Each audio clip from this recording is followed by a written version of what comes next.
Maravilha, louvado seja o Senhor nosso Deus. Vamos abrir a Escritura, a palavra de Deus, no livro do profeta Jonas.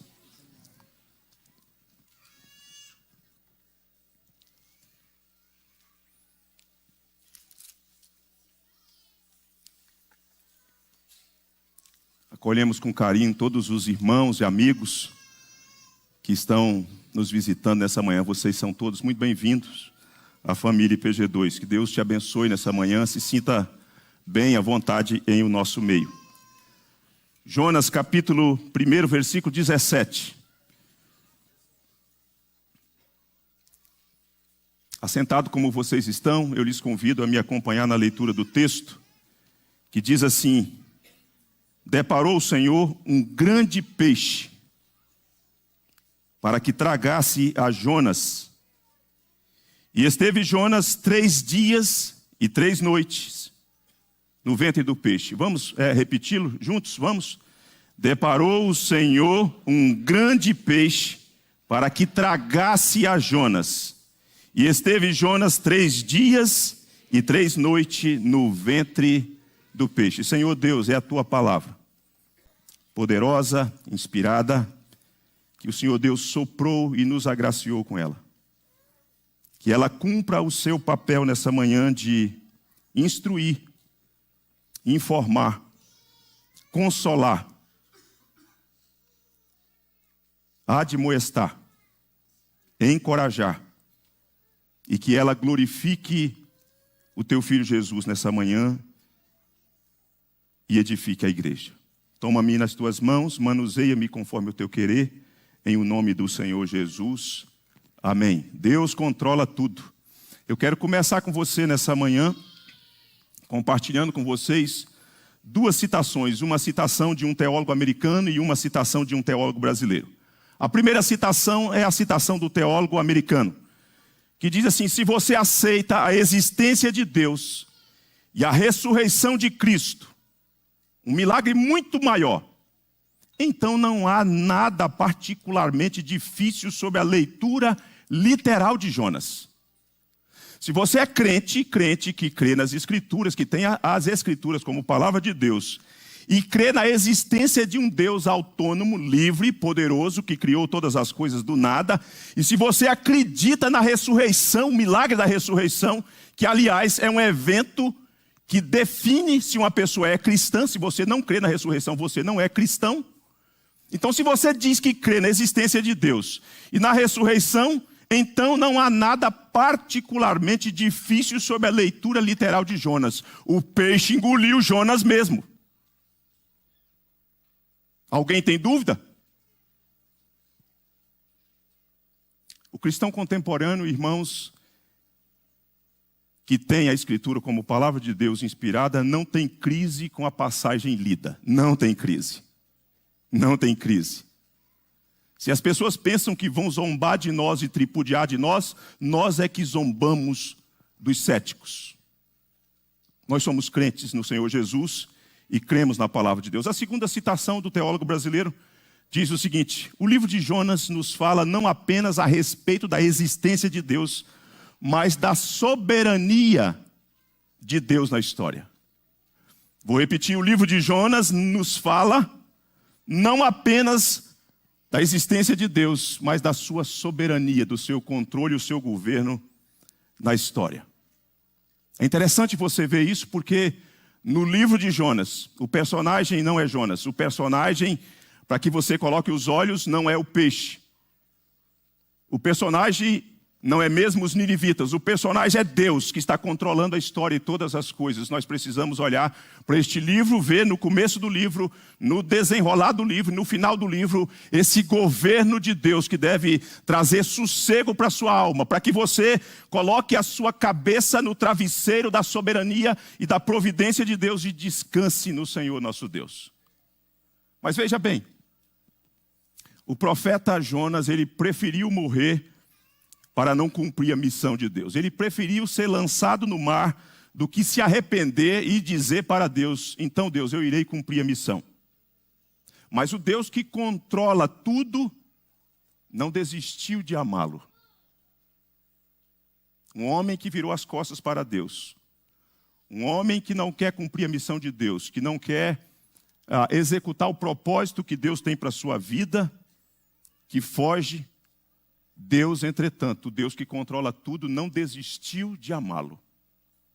Por isso, Deus empreendeu um meio inusitado para salvá-lo. Um meio inusitado para salvá-lo. Talvez com letras garrafais, talvez você tenha desistido. Desistido da vida. Talvez você tenha desistido da família. Talvez você veio aqui nessa manhã e tenha desistido de tentar outra vez. Talvez você veio aqui, mas você, lá no seu coração, já desistiu da igreja. Você não acredita mais na instituição chamada igreja. Talvez você tenha desistido do propósito de Deus para a sua vida, que em outro tempo estava muito bem definido e claro, mas você desistiu. Talvez você tenha desistido do próprio Deus. Você está aqui nessa manhã, mas a sua mente está longe e você tenha desistido. Talvez desistência tenha sido o seu lema atual. Mas eu quero lhe dizer uma coisa. Se você se encontra nessa condição de espírito, de letargia, desanimado, desistido de tudo e de todos, o Senhor não desistiu de você. O Senhor não desistiu de você. A sua história é a história dele.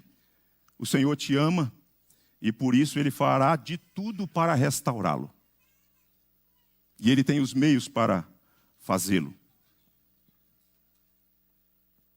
É interessante porque tentar fugir da presença de Deus não é a mesma coisa que fugir do controle de Deus. Eu vou repetir.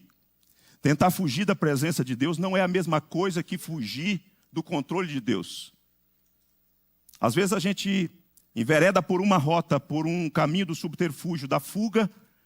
Isso não significa que as coisas estão fora do controle de Deus. Absolutamente não. Deus não vai deixar o profeta escapar. Porque o Senhor não havia terminado a sua obra, ou a obra que havia começado na vida de Jonas. Por isso Deus não desiste dele. Por isso Deus está no encalço dele, por isso que Deus empreende os meios para alcançá-lo, porque Deus o ama e Deus quer restaurá-lo. É como que fazendo um eco no que Paulo diz na sua carta aos Filipenses, quando ele diz: estou plenamente certo de que aquele que começou boa obra em vós há de completá-la até o dia de Cristo Jesus. Deus não deixa a sua obra emperrada. Deus não deixa a sua obra pela metade. Deus não é como os construtores que começam a empreender na nossa cidade e depois, por conta de alguma lei, de um embargo, a obra fica parada e começa a deteriorar-se. Deus não desiste. E aqui nós vamos extrair desse texto que nós lemos 3 verdades. 3 verdades. A primeira é a soberania de Deus, a segunda é a providência de Deus e a terceira é a pedagogia de Deus. A primeira verdade é a soberania de Deus.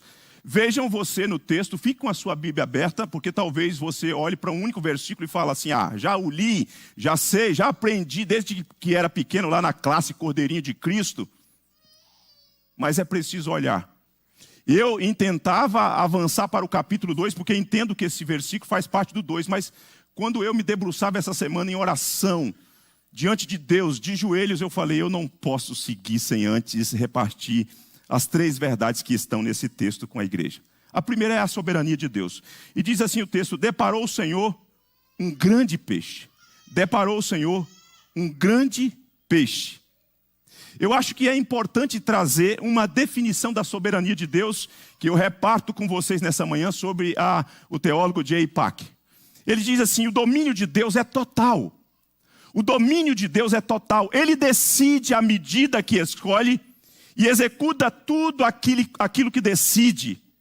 E ninguém pode parar sua mão ou impedir seus planos. O governo de Deus, a soberania de Deus é total, é absoluta. E Ele decide à medida que escolhe e executa tudo aquilo que decide. E ninguém pode parar sua mão ou impedir os seus planos. Se você olha para o texto, no versículo de número 15, a tempestade havia cessado. Mas o profeta ainda estava no seio do mar Mediterrâneo. A tempestade cessou. Os marinheiros estão em paz, estão com o coração aquietado, acalmado. Mas o profeta se encontra nas águas do mar Mediterrâneo. E talvez os marinheiros tenham pensado que não havia a menor esperança para o profeta ser salvo. Não tem chance.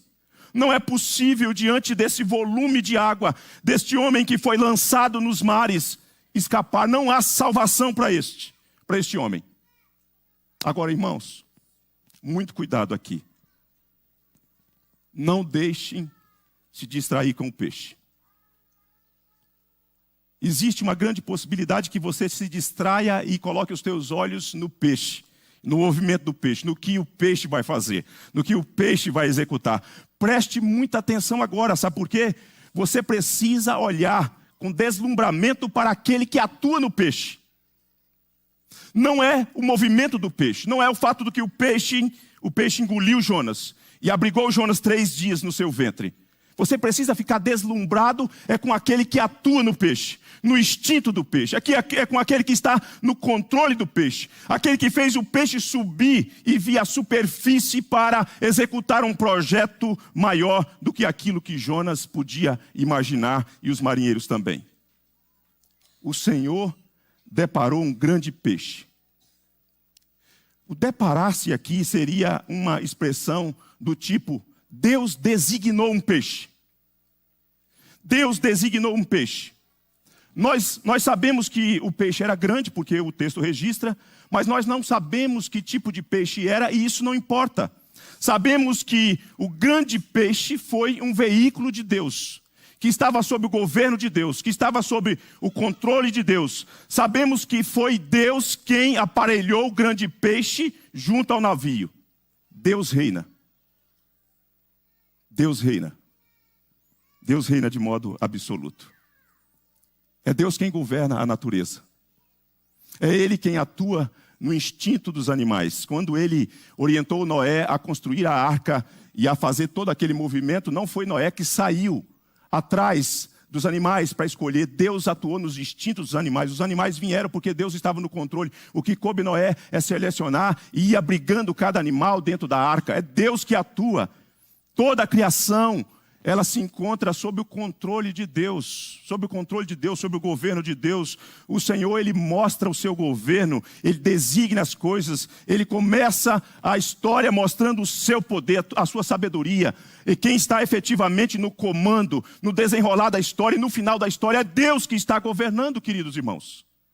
É Ele quem envia a tempestade, é Ele quem faz a tempestade cessar, é Ele quem envia o peixe, é Ele que faz o peixe levar Jonas na praia, é Ele que faz a árvore nascer, é Ele quem envia o verme para comer a árvore. É Deus que está no controle de todas as coisas. O grande peixe, diz o reverendo Hernandes, apenas obedeceu a uma ordem divina. Ele apenas obedeceu a uma ordem divina. Sabe por quê? Porque somente Deus tem poder para controlar, atuar na natureza, conforme o seu desejo, conforme o seu querer. Meus irmãos, se Deus diz algo, toda a criação entra em movimento para lhe atender e obedecer a sua voz. Basta Deus dizer, basta Deus executar sua voz de comando e a criação, todos os seres, se movimentam, entram em movimento na história para lhe obedecer e acolher a sua voz gloriosa e poderosa. Olhem ainda o que diz J. Packer sobre esse assunto. Ele diz assim: Deus tem o comando intencional deste mundo. Sua mão pode estar escondida, mas o seu governo é absoluto. Talvez em algum momento, diante daquilo que você experimenta, de coisas que amedrontam você, em que você pensa assim, vai colapsar, não tem jeito. Você não está vendo a mão de Deus, mas a mão invisível de Deus está atuando de uma maneira graciosa, poderosa, sábia, soberana, para executar o seu governo. Para executar o seu governo. tudo se encontra debaixo do governo absoluto do Senhor nosso Deus. O Senhor Deus é quem controla o cosmo. É Deus quem controla o cosmo. Isso deveria descansar o seu coração. Isso deveria descansar o meu coração. Às vezes as nossas insônias, às vezes os nossos medos, às vezes as nossas ansiedades têm a ver com a falta de percepção, de compreensão de quem efetivamente está no controle da história. É por isso que você acaba comendo mais doce, comendo mais sobremesa, comendo mais comida, bebendo mais Coca-Cola, porque você é ansioso. Você não conseguiu depreender do governo de Deus, das Escrituras, que é Ele quem está no controle, querido irmão. E por conta disso você fica amedrontado, começa a atrofiar, se desespera. Começa a pensar de coisas que talvez nunca acontecerão. Como que vai ser a minha saúde? Como que vai ser a minha velhice? Como que vai ser isso? Qual o futuro dos meus filhos? Qual o futuro da minha família? Qual o futuro do país? Porque você não aprendeu a descansar no governo de Deus. Ele atua no instinto do peixe, mas ele atua sobre os governos. Como ribeiros de águas, assim é o coração do rei. Tu inclinas conforme o teu querer. A história não está nas nossas mãos.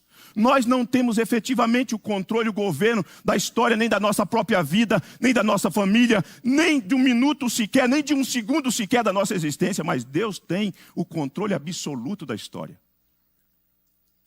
Ele tem o controle absoluto da história.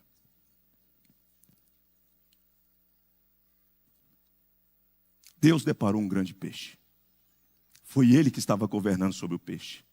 É Ele que estava governando sobre a tempestade. É Ele que estava governando e botou o ponto final da tempestade. Durante algum tempo, eu e o meu João Henrique, nós brincávamos na piscina do prédio que nós morávamos aqui em Brasília. Ele precisava aprender a nadar. Na escola tinha a prática da natação e eu sabia que o professor não iria ensiná-lo. O professor não empreendeu. Nós fomos lá, conversamos com o professor, mas o professor já queria meninos que já tinham o tato com a natação. E eu falei com a minha esposa, não, vamos lá no dia a dia, vou comprar macarrão, vou comprar uma prancha e eu vou ensinar esse menino a nadar. Na minha folga nós vamos adentrar aquela piscina e nós vamos ficar até os dedos ficarem enrugados. E assim nós fizemos, e nós íamos. E ele foi pegando o jeito. Depois nós inventamos uma brincadeira na piscina. Crianças, eu e João, inventamos uma brincadeira na piscina. Nós pegamos a prancha e o nosso desafio era atravessar a piscina e nós apelidamos a nossa brincadeira de táxi aquático. Táxi aquático. Depois eles crescem e já não brincam mais com a gente. Se a minha esposa pudesse ter mais filhos para a gente voltar a brincar com os meninos. Porque eles crescem e eles abandonam a gente, né? Os seus meninos vão abandonar vocês quando eles estiverem maiores. E eu aproximava a prancha e subia, sentava na prancha. E falava, João, agora suba no nosso táxi aquático. A nossa missão é não naufragar, é atravessar a piscina. Você precisa segurar em mim, segura na minha cintura. E eu fazia esse movimento. E a prancha fazia aquele movimento parecendo que ia afundar. E nós ríamos e atravessávamos. E ele falava, papai, faz de novo, leva de novo. Mas em alguma situação, num momento ou noutro, eu não consegui o equilíbrio por conta do peso, do movimento das águas, quando pessoas começavam a adentrar a piscina e nós naufragávamos. O grande peixe, ele serve soberanamente de bote salva-vidas, não tem jeito de colapsar. É Deus quem enviou o peixe. O grande peixe foi um veículo usado por Deus para transportar o profeta. O profeta não vai naufragar, ele não vai morrer, ele não será dizimado pelas águas do mar Mediterrâneo, porque Deus está governando naqueles mares. Deus está governando sobre o peixe. Aquele peixe é um transporte enviado por Deus para guardar o profeta. Sabe por quê? Porque não era possível sobreviver sem a intervenção divina. Não era possível sobreviver sem a intervenção divina. Você não pode, você não dá conta de dar um passo sequer se Deus não dispor os meios soberanamente para guardar você, para proteger você, para conduzir a sua família. Só Deus pode fazê-lo, meus irmãos. Só Deus pode fazê-lo. Em segundo lugar, a providência de Deus. A primeira, a soberania de Deus. A segunda providência de Deus. Vejam vocês que o texto diz assim: deparou o Senhor um grande peixe, e vejam, para que tragasse a Jonas. Talvez você olhe para o texto e pense assim: é para matá-lo. Só que não, é para protegê-lo. É providência. Vejam o que diz a nossa confissão de fé sobre providência. Olha que texto fabuloso e rico. Deus, o grande Criador de todas as coisas, para o louvor da glória de sua sabedoria, poder, justiça, bondade, misericórdia, sustenta, dirige, dispõe e governa todas as criaturas, todas as ações delas e todas as coisas, desde a maior até a menor. Os nossos irmãos, eles tinham habilidade para definir, depreender das Escrituras as doutrinas, que hoje nós lemos e falamos assim: gente, quanta graça, quanta a dispensação, a atuação do Espírito de Deus. Diríamos, como os nossos irmãos pentecostais, o óleo da unção desceu sobre aqueles irmãos lá na abadia de Westminster. Em sua opinião, o peixe foi enviado para matar o profeta ou para salvar o profeta? Salvar. Valdir e outras pessoas disseram aí: o peixe não foi enviado para matar o profeta. O peixe foi enviado para salvá-lo. Ele não iria sobreviver naquelas águas. A vida do profeta seria salva com um instrumento inusitado. Deus preparou e ordenou um grande peixe para que tragasse o profeta naqueles lugares. E vejam, mais uma vez eu conto com a colaboração do reverendo Hernandes Dias Lopes, quando ele diz assim: o grande peixe não tragou Jonas por acaso. Absolutamente não. Jonas foi apanhado por ordem expressa de Deus. Por ordem expressa de Deus. Para preservá-lo. Para guardá-lo. Agora veja só. Preste muita atenção nisso. Se por um lado o grande peixe foi a forma utilizada por Deus para disciplinar o profeta, por outro lado, o grande peixe foi um instrumento para proteger e guardar o profeta nas águas do Mediterrâneo. No meu entendimento, duas coisas estão acontecendo aqui simultaneamente. Ao mesmo tempo que o peixe vem e engoliu Jonas, Deus está de alguma forma disciplinando o profeta. Porque Deus só disciplina aqueles a quem Ele ama. E ao mesmo tempo Deus está fazendo aquilo para proteger o profeta. Deixar o profeta nas entranhas do peixe, no ventre do peixe, é uma manifestação de providência, de cuidado de Deus. O grande peixe foi o meio usado para proteger o profeta e não para matar o profeta. Agora pense bem e veja bem, porque isso é muito importante. Na providência, por vezes, Deus soberanamente usa situações desconfortáveis para tratar o nosso coração. O tempo difícil não vem como instrumento divino para matar os seus filhos, mas por diversas vezes para nos salvar de nós mesmos, nos salvar da idolatria, nos salvar dos apegos materiais, corrigir a nossa rota, alinhar o nosso coração à sua vontade. Às vezes Deus cria situações desconfortáveis para tratar o meu coração, tratar o seu coração, tratar o coração da igreja, tratar o coração da liderança da igreja, tratar a nossa família. Nem sempre são meios confortáveis, mas os mais sábios para Deus cuidar de nós, para Deus nos proteger das mazelas da vida. O grande peixe é um exemplo perfeito, diz Tim Keller, da misericórdia de Deus, porque o grande peixe foi usado para salvar a vida do profeta. Eu vou repetir o que Tim Keller diz. Ele diz: o grande peixe é um exemplo perfeito da misericórdia de Deus, porque o grande peixe foi enviado ou foi usado para salvar a vida do profeta e não para matá-lo. O peixe é instrumento para ensinar o profeta. As crises que você enfrenta, as crises que eu enfrento, que às vezes são extremamente desconfortáveis, Deus não quer nos destruir. Deus só quer nos ensinar. Deus quer nos salvar de nós mesmos. Você pode não estar entendendo no momento inicial, Mas depois você verá que é pura graça de Deus. Deus estava fazendo algo maravilhoso na sua vida, mas também é um profeta, é um instrumento para o livramento do profeta. Olha só o que um escritor disse sobre esse assunto. Ele diz assim: Jonas esteve vivo e bem no ventre do peixe por 3 dias e 3 noites, não sendo consumido pelo calor, preste atenção nisso, pelo calor do animal, nem sufocado por falta de ar. Concorda-se de forma geral que para a natureza isto era impossível, mas não para o Deus da natureza, pois para ele todas as coisas são possíveis. Nem o calor do corpo do peixe, do organismo do peixe, nem faltou oxigênio para o profeta no ventre do peixe, porque Deus conhece o mecanismo, Ele criou e Ele sabe como funciona, e Ele coloca a coisa para funcionar perfeitamente, para que o profeta fosse preservado. Deus está atuando na história para lhe fazer bem, e ao mesmo tempo para o nome do Filho dele ser glorificado.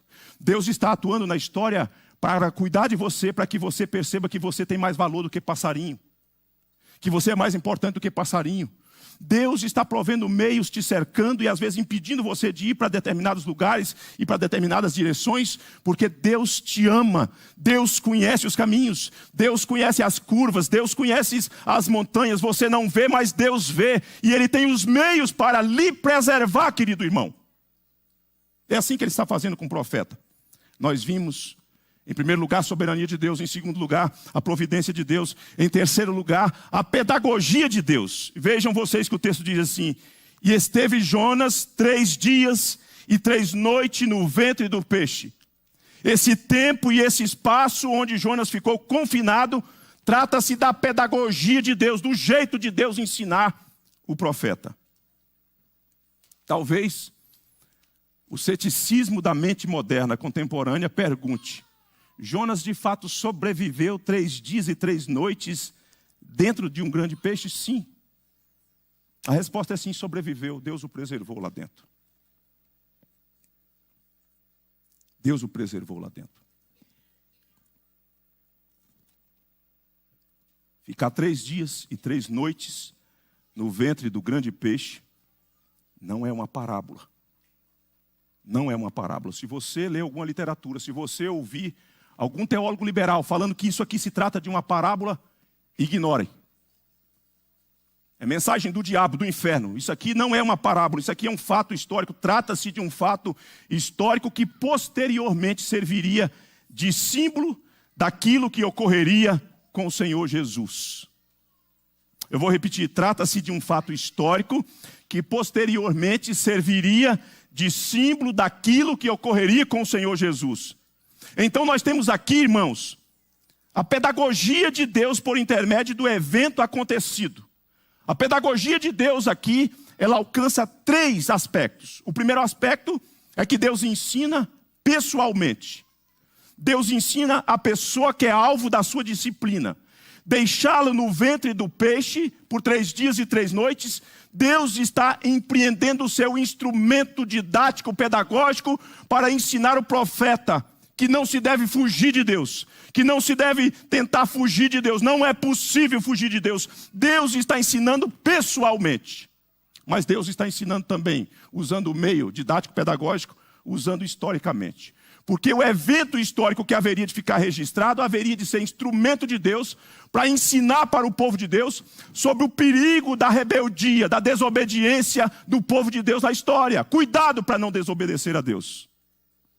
Deus pode te colocar no cantinho do pensamento. Às vezes Ele coloca algumas pessoas no cantinho do pensamento.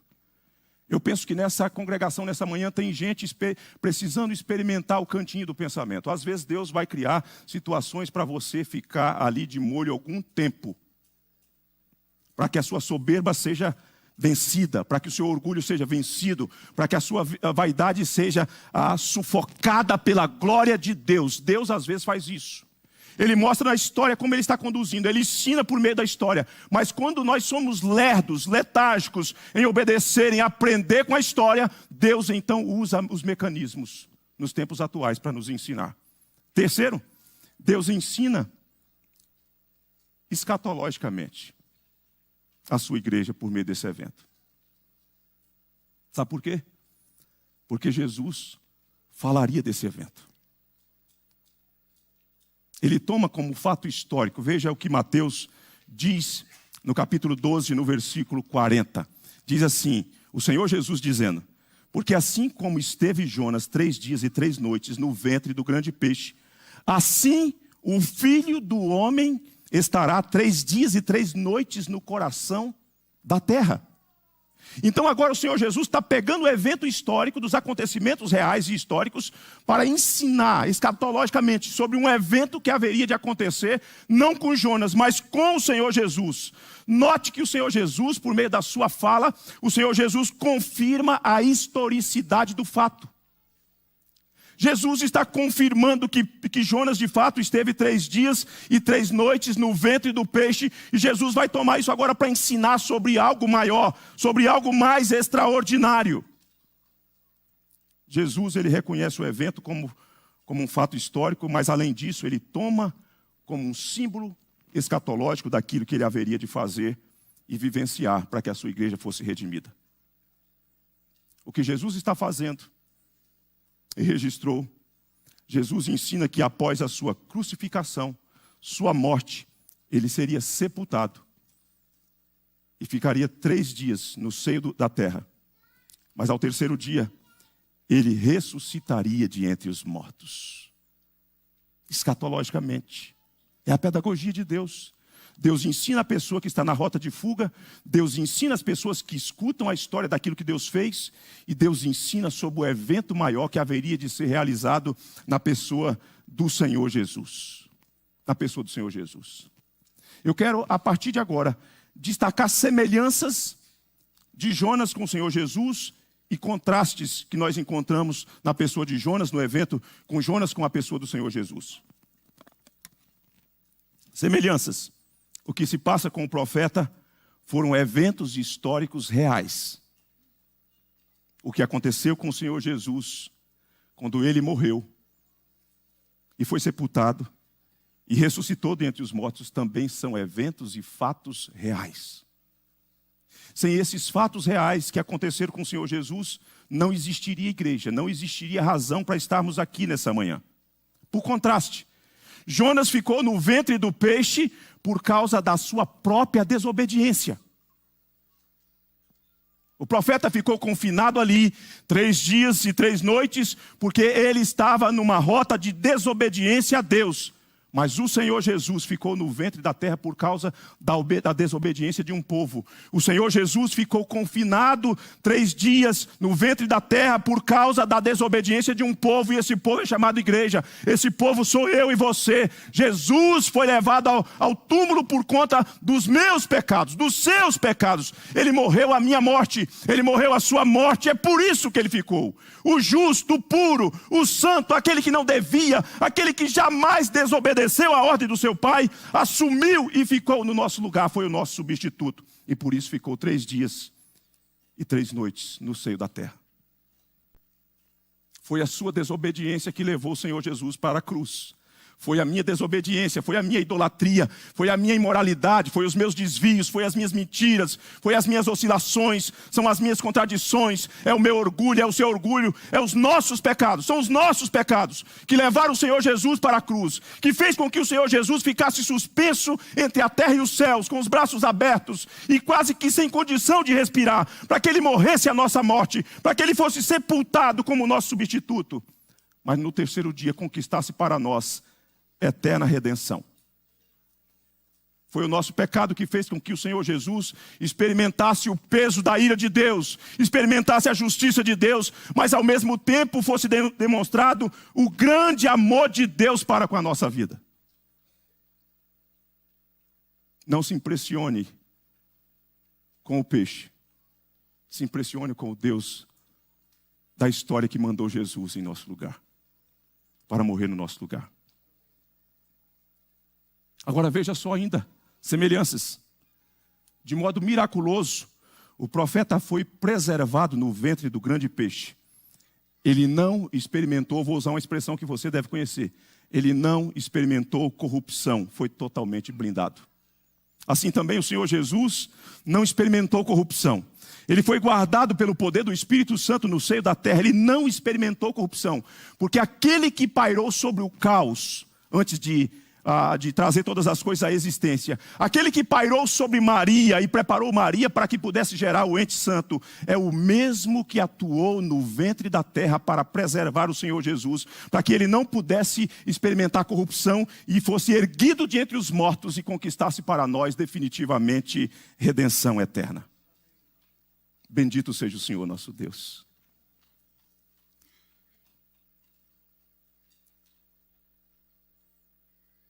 Eu quero caminhar para concluir. Trazendo as seguintes considerações e aplicações. Primeiro, não me parece que esse peixe era um tipo de peixe que vivia na superfície. Não me parece. É bem provável que ele vivesse no fundo dos oceanos. Tamanho por conta do seu tamanho, da sua espécie. Mas quando lá no fundo o seu Criador o determinou e o ordenou, suba para a superfície, ele não hesitou. Ele subiu para a superfície. Sob o comando de Deus, o grande peixe aparelhou da embarcação para engolir o profeta e conservar o profeta no seu ventre por 3 dias e por 3 noites. Eu não sei quais são as lutas que você tem enfrentado. Eu não sei quais são os medos que lhe causam pavor. Eu não sei quais são as razões das suas insônias. Eu não sei quais são as coisas que apertam o seu peito, que te deixam angustiado e ansioso. O que eu sei é que Deus governa. O que eu sei é que Deus reina soberanamente. Ele está sentado num alto e sublime trono, de onde ele determina, de onde ele despacha as suas ordens, ele executa as suas ordens. E você não está fora do controle de Deus, a sua família não está. Deus está cuidando da sua vida. Ele usa peixe para proteger um profeta. Ele usa um pássaro para alimentar o profeta. Ele usa o anjo para alimentar o profeta. Ele usa uma viúva para alimentar o profeta. Deus não deixará faltar coisa alguma para a sua vida. Deus cuida de nós. Segunda coisa, às vezes Deus usa determinados meios para nos ensinar aquilo que nós fomos lerdos para aprender, mas também usa esses meios para nos livrar, para que a gente não se perca. O sofrimento é um meio que Deus usa para nos proteger de nós mesmos.